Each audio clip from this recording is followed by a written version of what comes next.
Ծանոթ տեսարան է, հիշեցիք, COVID-19 5 տարի առաջ էր, ինչպես սկսվեց, այնպես էլ կուզեի ասել, որ ավարտվեց, բայց առնվազն ճիշտ չեմ լինի։ Ավարտվեցին ճգնաժամային ու արտակարգ դրությունները, թողնելով մեկ կարևոր հետևություն՝ յուրաքանչյուր վիրուս կարող է գլխի վայր շուռ տալ համաշխարհային օրակարգը, եթե պետություններն ու հասարակությունները պատրաստ չլինեն միասնական գործելու։ Մնում է հասկանալ, սերտել ենք այս դասը, թե բազմաթիվ երկրների օրինակներ կան, որոնք նույնիսկ հենց համավարակի ժամանակ այսպես շատ ակտիվ այդ դասերը սովորում էին եւ քայլեր էին իրականացնում, որոնք ուղղված էին ոչ միայն այդ համավարակի դեմ, այլ հետագա համավարակներին ավելի լավ պատրաստվելու համար։ Իմ մոտ տպավորությունը կողքից նայելով, առնվազն գոնե հետևելով բաց այսպես հասանելի ինֆորմացիային, որոնք կա, մենք այդքան էլ լավ դասեր սովորող չենք։ Սուր շնչառական վարակների շրջանն է վիրուսների սիրած ժամանակը, իրենց կենսունակության կոմֆորտ միջավայրով։ Այս սեզոնին մեր երկրում հայտնաբերվել է կորոնավիրուսի նոր ենթատեսակը XFG-ն, որն ունի ստրատուս ոչ պաշտոնական անվանումը։ 14 օրում արդեն 70 հաստատված դեպք կա։ Ըստ առողջապահության նախարարության իրավիճակը կայուն է, սակայն միջազգային փորձագետներն այն համոզմունքն ունեն, որ սա կարող է դառնալ COVID նոր ալիքի սկիզբը։ Բժիշկ Լիլիթ Կուջոյանը Սուրանկյան հետ զրույցում պատմում է գլխով անցածը, ցավերն ուժեղ էին, ընթացքը ծանր։ Կլինիկական նշանները բավականին ծանր, շատ ծանր հարբուխ, կոկորդի ցավ, ջերմության բարձրացում, գրեթե 4-5 օր շարունակ, ուրեմն ջերմիջեցնողներին դժվար ենթարկվող, այդ թվում նաև կոկորդի ցավը դեղորայքին դժվար ենթարկվող, քիթ, ըմպան, ամբողջ վերքային, մկանային ուժեղ ցավեր, որոնք նույնպես դեղորայքին չեն ենթարկվում, ցավազրկողներին գրեթե ընդհանուր թուլություն։ Հայաստանում հիմա գրիպ չկա, հիվանդությունների վերահսկման եւ կանխարգելման ազգային կենտրոնից ենք տեղեկանում։ Սուր շնչառականներից ռինովիրուսը, պարագրիպը, ադենովիրուսը ու բոկավիրուսն են ակտիվ։ Համապատասխան ախտանշաններով միայն նախորդ մեկ շաբաթվա ընթացքում 459 մարդու հոսպիտալացրել են, մեծամասամբ գրեթե 75%-ը մինչև 18 տարեկաններն են։ Ցավոք սրտի, ես չեմ տեսել միջոցառումներ ռեալ, որպեսզի իրականացվեն, հա,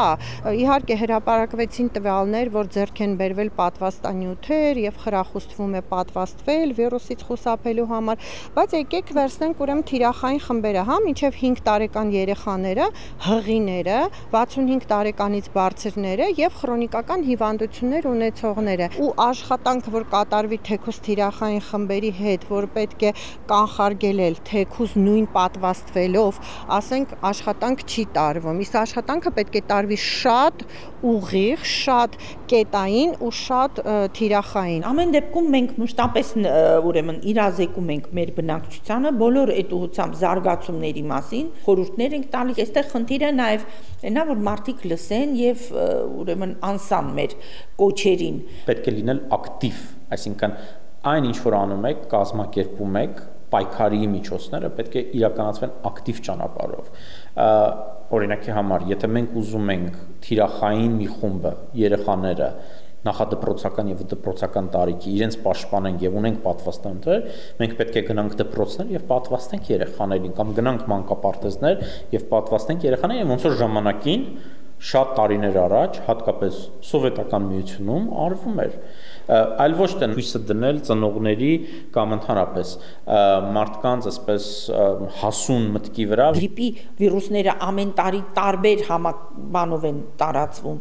Յուրաքանչյուր տարի ելնելով կանխատեսումներից, թե որ գրիպի ենթատեսակի հետ ենք մենք գործ ունենալու, համապատասխան պատվաստում առնում եւ հնարավորինս մոտեցնում ենք այդ ծառայությունը բնակչությանը։ Տեսեք, շարժական կետեր ենք ծավալել ամբողջ քաղաքում։ Մենք պետք է պատրաստվենք նոր սեզոնին, ժամանակ կա պատվաստվելու համար, այն ժամանակը կամ ժամանակահատվածը, երբ նա առավել արդյունավետ է։ Չնայած պաշտոնական թվերին առողջապահական կազմակերպիչը վստահ է վերջին 1-2 շաբաթվա ընթացքում մեր երկրում շրջանառվող սուր շնչառական վարակների ընդհանուր պատկերն առավել մտահոգիչ է։ Նրա պնդմամբ շատերն այդ ընթացքում բժշկի չեն դիմել, դիմելու դեպքում, եթե վիճակը ծանր չի եղել, ապա բուժկենտրոն չեն տեղափոխվել։ Ես վերջապես բժիշկ եմ, ինձ մոտ գալիս են պացիենտներ, ամեն երկրորդը նշում է ունեցած դրվագ հիվանդացության իր կամ իր հարազատի ընտանիքում ու բոլորը նշում են նույն ծանր սիմպտոմատիկով, կարծում եմ, որ բոլորս նույն վիճակում ենք, մեր շրջապատում չկա մարդ գրեթե ով այս վիրուսը տարած չլինի։ Թեպետ յուրաքանչյուր օրգանիզմ եւ վիրուս իր առանձնահատկություններն ունի, այնուամենայնիվ հիվանդացության ժամանակ սուր շնչառական վարակների տևողությունը կարող է ձգվել օրինակ մինչեւ 3 շաբաթ, բայց ամեն բան այսքանով ավարտվում է։ Քովիդն էլ սուր շնչառականների ընտանիքից է, բռնկումը ոչ ավելի ոչ պակաս շուրջ 5 տարի առաջ էր, բայց մարդիկ կան մինչեւ այսօր չեն ձերբազատվել դրա հետևանքներից։ Մեկի մոտ համհոտն է անհետացել, մյուսի դեպքում տեսողությունը վատացել, լսողությունը թուլացել։ Մի բան է բուն հիվանդությունը, դրա սուր ընթացքը։ Մի բան է այդ հիվանդության post այսպես էֆեկտը, հա, ինչպես է դա հետագայում արդեն առողջացած մարդկանց կյանքի որակի վրա ազդում։ Այսպիսի դեպքեր այո կան, եւ մեկը չի, երկուսը չի, շատերի մոտ է հանդիպում,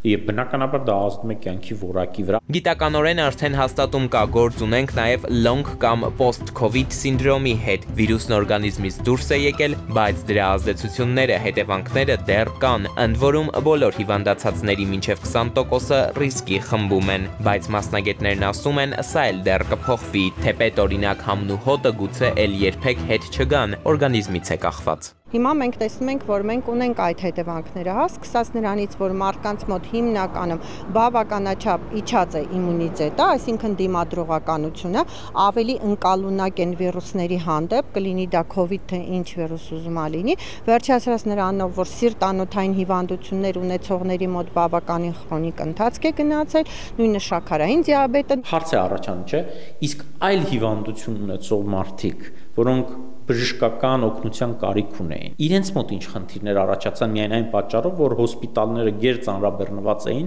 եւ չէին կարող այդ մարդկանց ընդունել։ Սա էլ լուրջ խնդիր է, որ ուսումնասիրության կարիք ունի։ Մաքուր օդ շնչեք վիրուսների դեմն առնելու հայտնի բանաձևերից է, բայց օրինակ հետաքրքրական է, գոնե Երևանում հիմա, երբ մթնոլորտային օդում փոշու թույլատրելի կոնցենտրացիաները, ասենք Շենգավիթի 1 օրվա ցուցանիշը նախորդ օրվան արդեն գերազանցում է շուրջ 11 անգամ, ապա բացենք պատուհանը, պարզ է, չէ՞, եթե վնաս չտանք, օգուտ հաստատ չենք ունենա։ Պատասխանատուները հանգստացնում են պնդելով, թե այս հարցում խիստ մտահոգվելու պատճառ առայժմ չունենք։ Բժիշկները սակայն ճիշտ հակառակ կարծիքին են, իսկ սովորական մահկանացուներս միայն COVID անունը լսելուն պես սարսռում ենք, հին շորշոփը կա։ Էդուարդ Պողոսյան, Զոհրաբ Քարամյան, Սուրանգյուն։